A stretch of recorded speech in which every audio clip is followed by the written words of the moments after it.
Nå, hvordan har du det? Jeg har det godt. Ja, så. Ja. Er du sikker? Godt slippe det! Nu skal jeg kraftedeme sige dig noget, du! Nu gider det køre lidt hurtigere.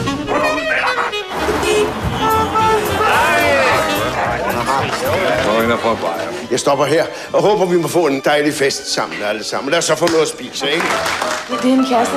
Welcome. Ja. Nice to see you back. Nej, ham har du ikke mødt før. Det var en anden. Excuse me. Træt noget! Det er ikke så godt, når man taber noget! Hold! Må jeg interessere dig for min barndomsven? Christian? Hvad var det, der skete? Så må vi jo have fat i tid. Nej. Hvad siger du? Hvad? Fuldstændig lige så syg i hovedet som din far. Du skal sige noget om min familie, er du med? Bror, du er så forrådende. Hvad nu, hvis jeg rejste mig op i stedet for at være sat på rundt dig?